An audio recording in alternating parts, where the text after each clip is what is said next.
Boa tarde, bem-vindo ao meu programa aqui no Brasil 247. Bom domingo para todos, todas e todas de vocês. Hoje eu tenho um convidado especial, que é o Dr. Brian Pitts. Brian é vice-diretor do Programa de Estudos Latino-Americanos da UCLA, Universidade de Califórnia em Los Angeles. E ele também é uma pessoa que fez pós-doutorado na Universidade Federal do Brasília, fala português, já convidei ele no programa várias vezes. E hoje eu convidei ele para falar principalmente sobre os incêndios em Califórnia e Oregon que está acontecendo.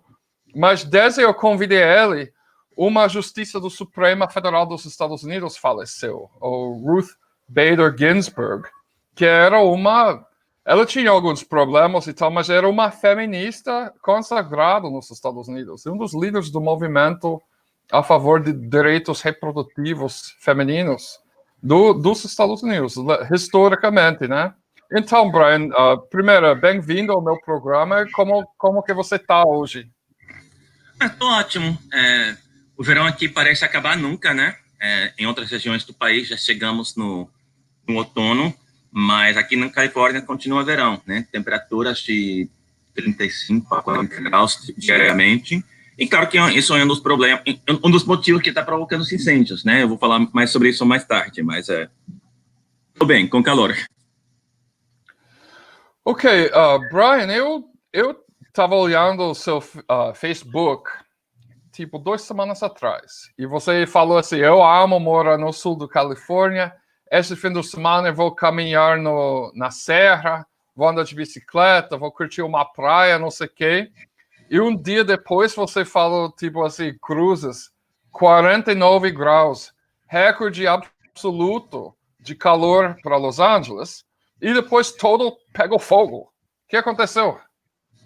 Então, para mim particularmente, para todos nós, né? Porque afinal de contas eu estou bem, né? Tipo, eu ainda estou trabalhando, né? Tenho meu emprego no meio dessa pandemia. A casa que eu estou morando tem ar condicionado, né? Então, eu estou sofrendo não, mas as pessoas que estão, claro que são as pessoas negras, as pessoas latinas que tiveram a maior oportunidade, né? De maiores chances de perder o emprego durante a pandemia, por trabalharem em restaurantes, né? Coisas assim.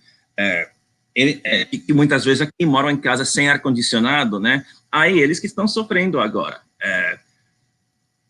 Mas o estado inteiro está em chamas, né? Os incêndios que temos, eu li hoje que dos 10 maiores incêndios na história do estado, 8 aconteceram nos últimos 10 anos. E desses 8, 4 estão, 4 estão agora. Então, o tamanho dos incêndios ficou muito maior também. Aí, tipo, o céu ficou cheio de fumo, né, durante dias. Eles dizem que ainda não sabem quais são os efeitos, os efeitos ao longo do tempo, né, de ficar respirando por dias e dias e dias a fumaça de incêndios no mato, né. Então, ninguém sabe. Então, ficamos meio difícil sair de casa, né? Tá um pouco melhor agora, o céu tá azul, né? Porque o vento mudou e agora a chama-se, a fumaça vai na outra direção, mas tá muito diferente, né? Sair de casa é difícil, e na praia, porque se o céu vai ser uma mistura de poluição e de fumaça, né? Então é isso que estamos vivendo agora. Bom, então, né, você sabe que aqui no Brasil a gente também está com uma crise de incêndios que está até pior do que o litoral ocidental dos Estados Unidos. Só no Pantanal, que é diferente do Califórnia, não tem processo natural de incêndios. Queimou mais de 3 milhões de hectares, que é equivalente dos incêndios no litoral ocidental dos Estados Unidos. Além disso, tem incêndios acontecendo no Cerrado, acabou com o Parque Estadual do Jalapão, em Tocantins, e os incêndios no Amazônia, no Rondônia, no sul do Amazonas e no Roraima, esses outros estados, é igual ou pior do que ano passado. E não está entrando muito na mídia. Mas eu acho que é importante a notar que a diferença, uma das diferenças principais, é que nessa área dos incêndios, né, por exemplo, em Califórnia, está morando 40 e poucos milhões de pessoas. Não está acontecendo. Então, tem muito que eu entendo, é muito plástico queimando, é muitas coisas, borracha, coisas tóxicas que está queimando também, e que isso está envenenando a água, o sistema de abastecimento de água no norte da Califórnia e tal. Que você está ouvindo sobre os efeitos disso primeiro no água e também no moradia para pessoas que moram nas áreas dos incêndios? Vai ter uma população de refugiados?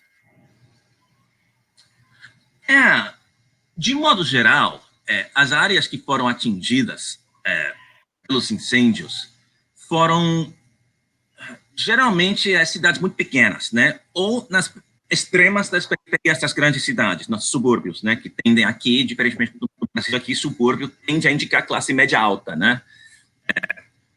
Nesse sentido, então, já são áreas de menor densidade populacional.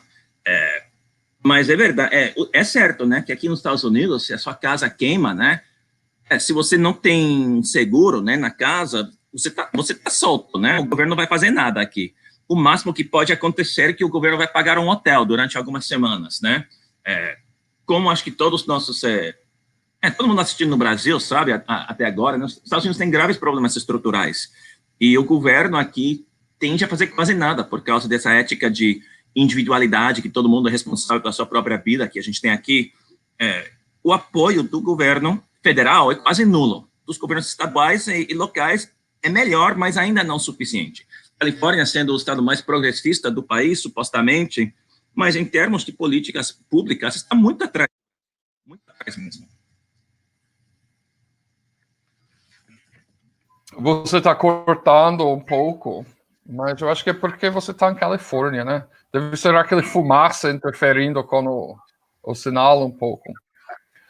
Mas então, e o que você acha que o estado vai recuperar ou que isso é uma coisa que vai começar a acontecer todo ano por causa das mudanças climáticas e que a Califórnia está acabado? Né? Então, esse é o problema. Eu queria falar um pouco sobre a causa dos incêndios, né? Que difere da causa no Brasil um pouco. No sentido de que no Brasil, até que eu entendo, né, a maioria dos incêndios que estão que tem agora foram começados, foram started, não sei se é em português começaram de propósito, né? O Bolsonaro gostaria de dizer que foram populações indígenas e extrativistas, né? Mas na verdade foram os grandes fazendeiros, né? Querendo abrir mais terra para seu gado, né? Aqui o diferente é que, de modo geral, os incêndios não foram começados de propósito, né? Não foi para abrir mais terra para a exploração humana. Foi, às vezes, causas naturais, tipo relâmpago, né? Às vezes também teve um caso bem ridículo, que seria ridículo se não fosse trágico, né? Aqui na Califórnia, que uma família iria fazer uma festa na sua chácara para revelar aos amigos e parentes se o seu filho ainda não nascido seria homem ou seria mulher, né? Tipo, chamam gender reveal parties, revelação de gênero, como se fosse a coisa mais importante sobre a pessoa nascida, né? Aí a família decidiu ter essa festa numa chácara, no mato, e para comemorar, lançar foguetes azuis, né? Para dizer que seria o que aconteceu, logicamente, né? Lançaram foguetes e a floresta queimou. E agora queimou dezenas de milhares de hectares, né? Então, isso foi nosso foguete, nosso incêndio de propósito, né? Um pouco diferente do Brasil. Mas uma coisa interessante, que a mídia aqui não gosta de falar muito sobre o motivo verdadeiro, né? Que é a mudança climática. O que acontece é que a Califórnia já é um lugar muito seco, quente, né? Especialmente no sul. Mas o estado, de modo geral, é seco. Aqui, a época de chuva é janeiro a março. E fora desses 3 meses, não chove. Agora está chovendo cada vez menos entre janeiro e março e está ficando cada vez mais quente no verão, tipo agora. Então, menos chuva, mais quente. mais incêndios, né? Mais incêndios sérios. E os efeitos disso somente vão piorar ao longo do tempo. Somente vão piorar. Com cada vez menos chuva, cada vez mais calor. Quem sabe se o estado continuará sendo habitável, né? Porque já temos falta de água, né? Potável. E vai ficar cada vez pior. Ok, eu vi uma coisa do Trump que me lembra sobre Ronald Reagan durante a década de 1980. Quando começou a pandemia do AIDS, o Ronald Reagan não falou publicamente por anos sobre o problema e ainda proibiu professores do colégio usar a palavra preservativa na sala de aula, muito menos explica que é prevenir contra a AIDS, né? O Trump manteve silêncio sobre esses incêndios por semanas. Você acha que e eu entendo que agora está espalhando muitas fofocas, muitos fake news entre a comunidade da direita nos Estados Unidos, que os incêndios foram criados pelo Vidas Negras Importam e pelo Antifa, né? Como que você acha que essa situação vai... Desculpa? Seria ridículo novamente se não fosse trágico. Sim, exatamente. Ridículo se não fosse trágico. Como que você acha que esses incêndios vai ter um efeito nas eleições? Eu vi as últimas pesquisas e Biden ainda está na frente. E em vários estados ele está mais na frente do que Hillary Clinton era 4 anos atrás. Você acha que junto com Covid os incêndios vão ajudar Biden ser eleito? Não, porque os incêndios estão acontecendo quase exclusivamente agora em 3 estados: Washington, Oregon e Califórnia, no litoral oeste.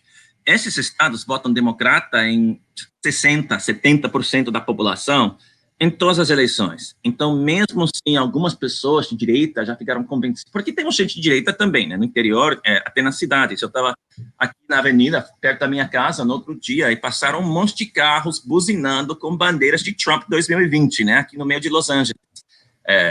Então, não é... A gente tem nossa população de direita, mas o número, eles estão tanto na minoria no nível estadual que seria muito difícil ter um efeito nas eleições, já que com o nosso sistema do colégio eleitoral, o Biden só precisa ganhar 50% mais um na Califórnia para ganhar todos os seus votos eleitorais. Então, esses 3 estados votarão nos democratas de qualquer jeito. Então, acho que o efeito político não vai ser muito grande dos incêndios, não. É mais o efeito humano e o efeito ambiental. E agora, mudando o assunto para a morte do juiz do Supremo, uma coisa que vou explicar. Nos Estados Unidos, o sistema do Supremo é um pouco diferente do que no Brasil. No Brasil, tem muito juiz que sai do cargo, né, e, por exemplo, Joaquim Barbosa, quando o Globo parou de apoiar ele pulou fora e mudou para a Flórida, comprou um apartamento por $1 na Flórida, né? E tem esse vai e vem de justiças aqui no Brasil, que nos Estados Unidos, normalmente a pessoa aceita a nomeação para a Suprema e nunca mais larga o cargo. No caso do juíza Ginsburg, ministra Ginsburg, ela foi diagnosticada com câncer quando Barack Obama era presidente. Sim, em vez de largar maioria no Senado. Em vez de largar o cargo naquela época, ela decidiu de ficou no cargo. E agora faleceu aos 87 anos e Trump vai escolher quem vai ficar no lugar dela. Quais são as repercussões disso para a sociedade estadunidense e para as eleições? Os efeitos poderão ser devastadores, né?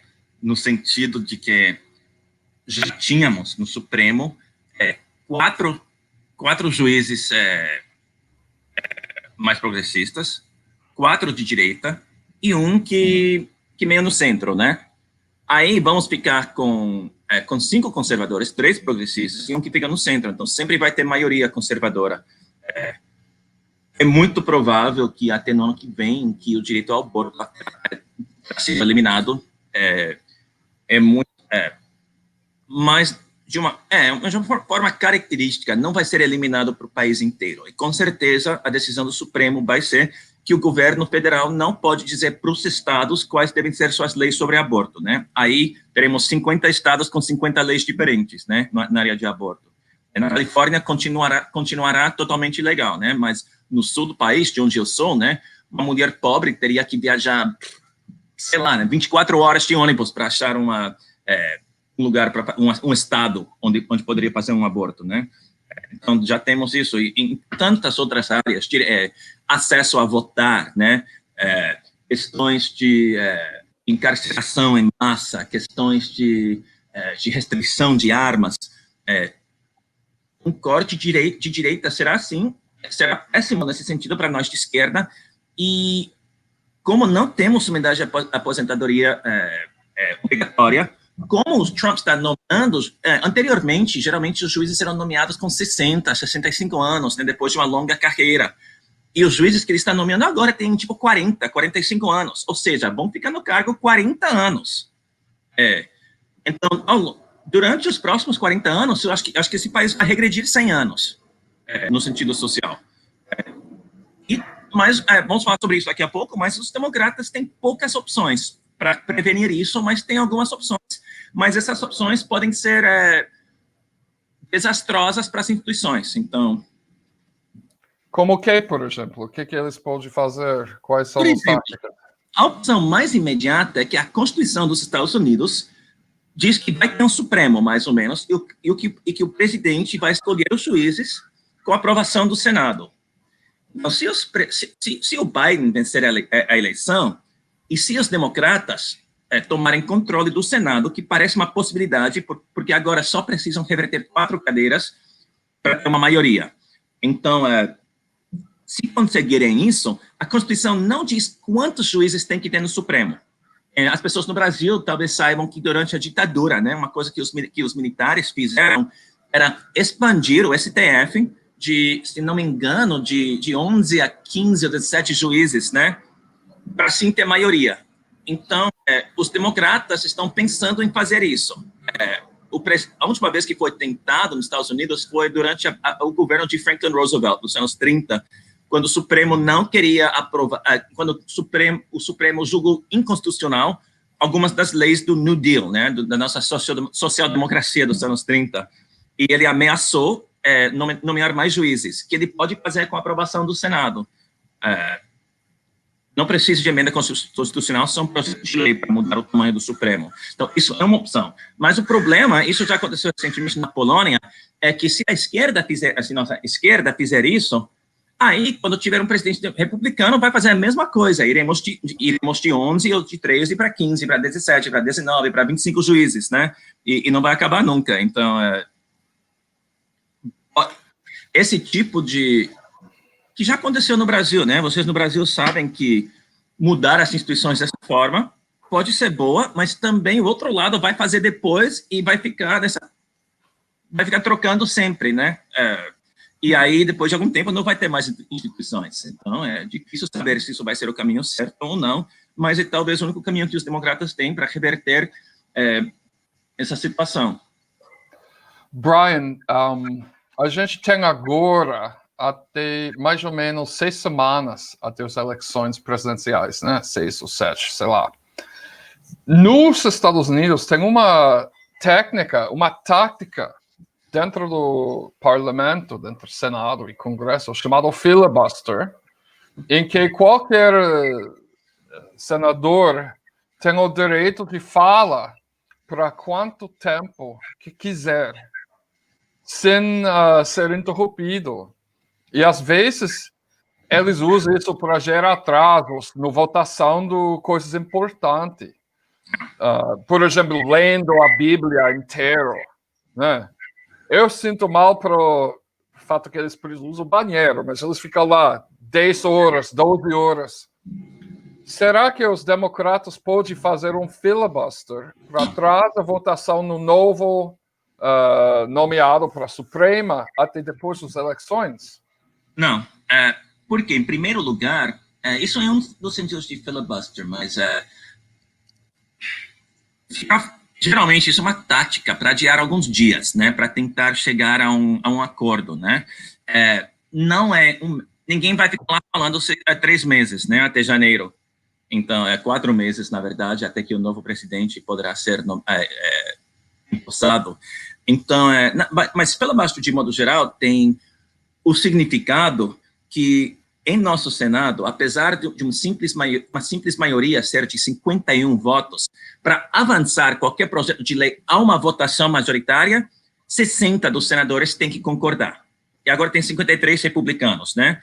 Só que em 2017, depois que o Trump foi empossado, os republicanos, por simples maioria, que pode fazer por uma simples maioria, acabaram com esse filibuster, esse requerimento de 60 votos para avançar a um voto final, na questão de indicação de juízes do Supremo.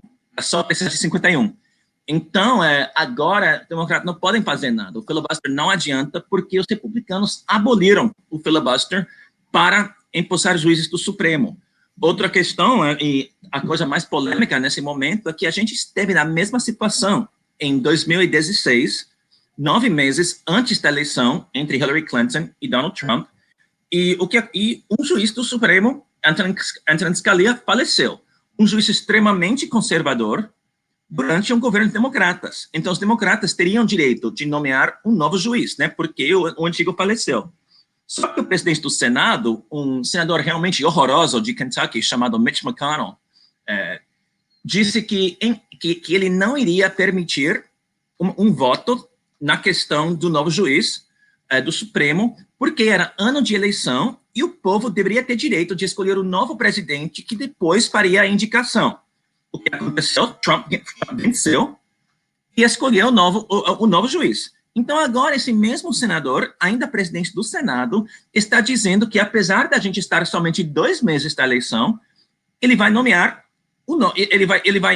ele vai permitir um voto, aprovação, de um novo juiz do Supremo. Porque agora o povo não precisa mais decidir, o povo não precisa mais escolher o novo presidente antes, né? Então, é uma hipocrisia nua e crua, né? Mas chegamos a esse ponto, né? Os republicanos agora, ambos os partidos têm muita culpa pela situação que estamos agora. Os democratas, por terem sido tão neoliberais ao longo do tempo, que acabaram criando as desigualdades que levaram à eleição do Trump, né?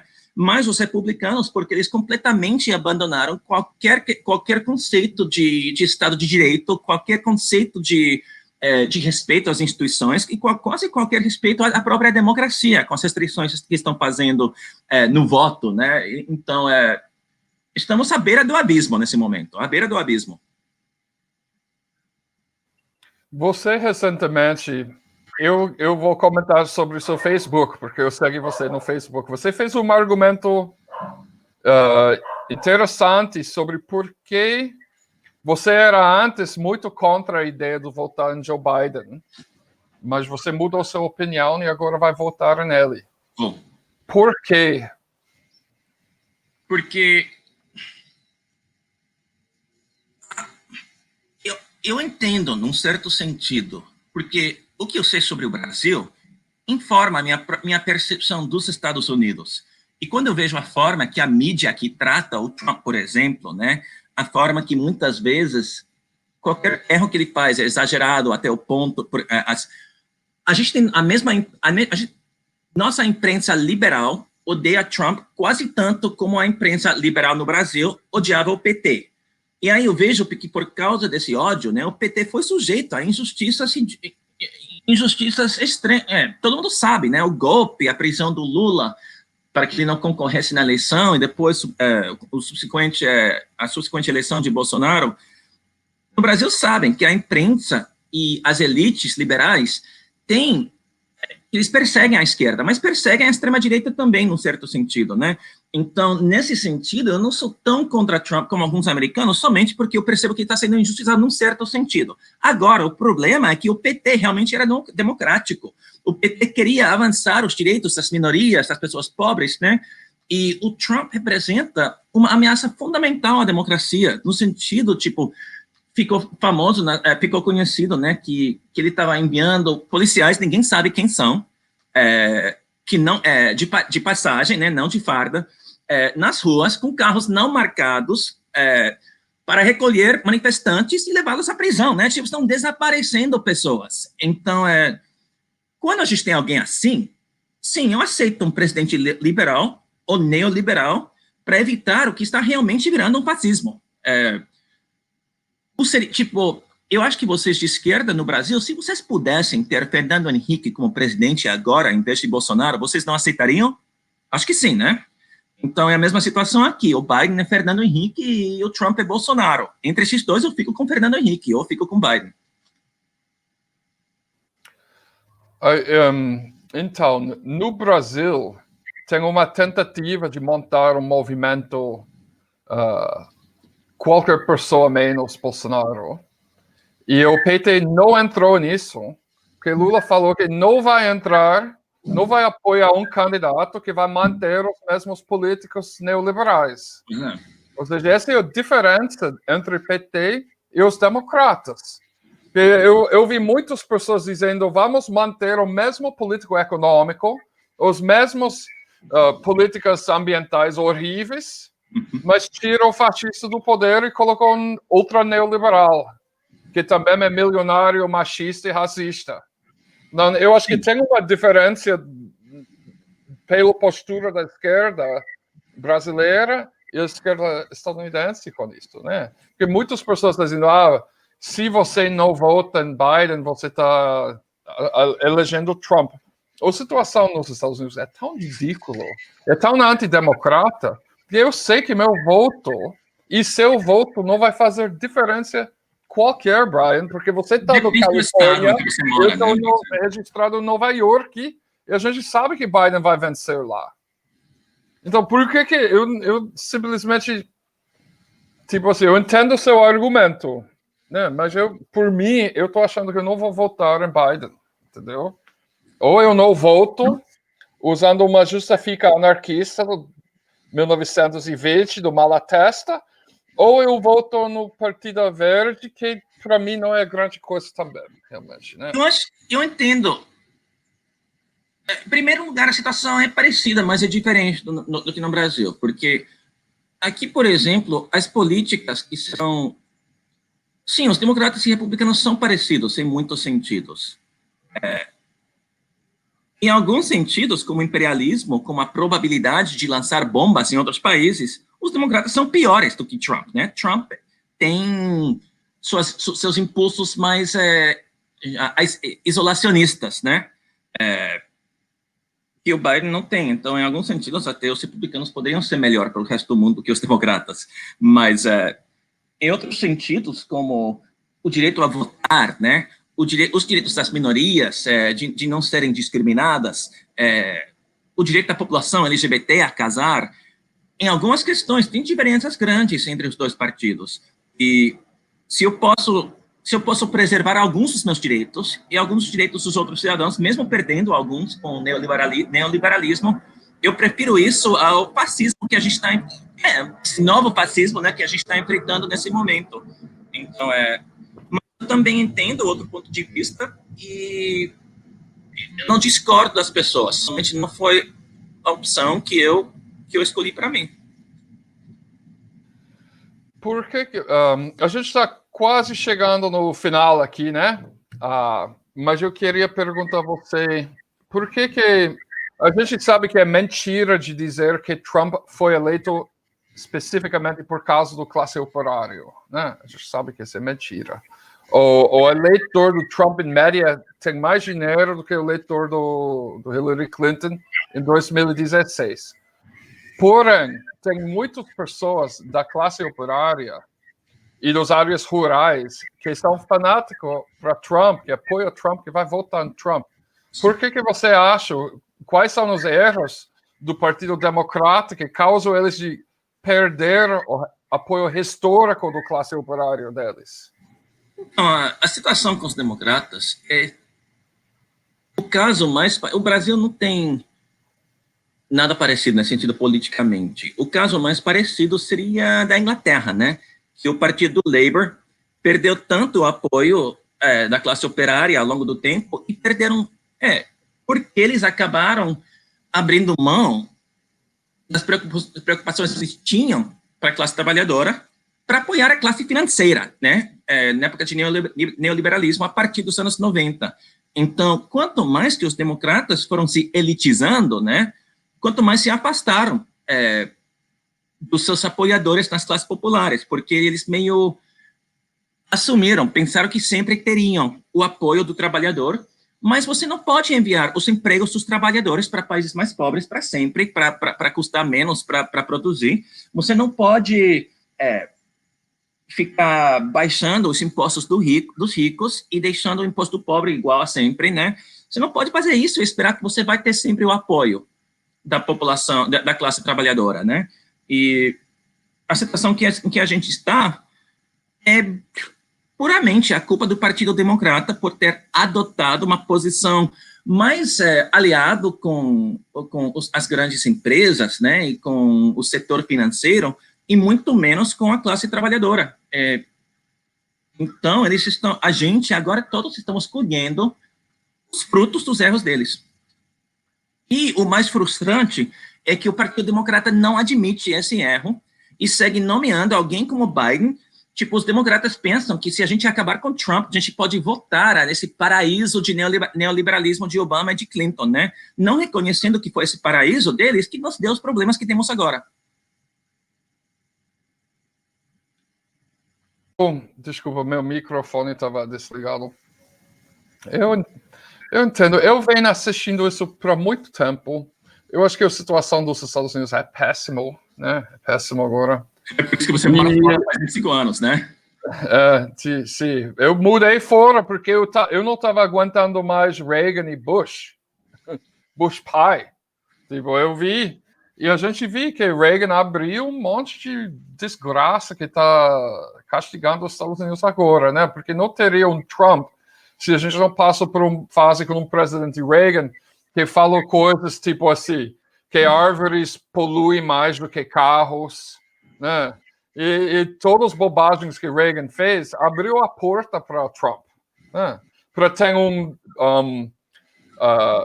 presidente ator, porque Reagan era um ator, ele estava só lendo o roteiro, ele era um ator do segunda categoria do Hollywood, e agora tem um ator de reality show, né? Que antigamente, apesar do fato que a grande maioria dos presidentes estadunidenses eram grandes filhos da...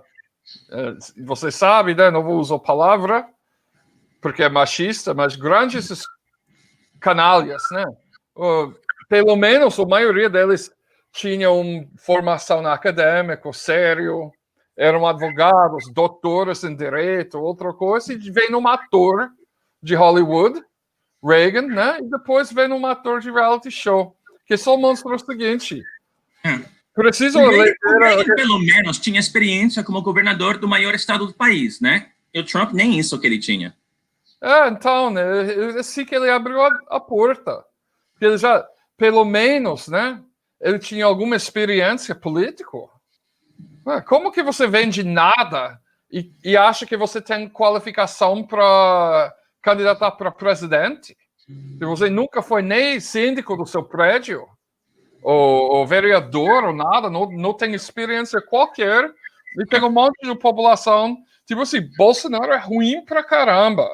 Ele não fez PN durante suas décadas no Congresso, né? Passou o quê? Uma lei, talvez. Não, introduziu 2 projetos de lei, mas pelo menos, né, o cara tinha uma noção básica de como funciona o governo.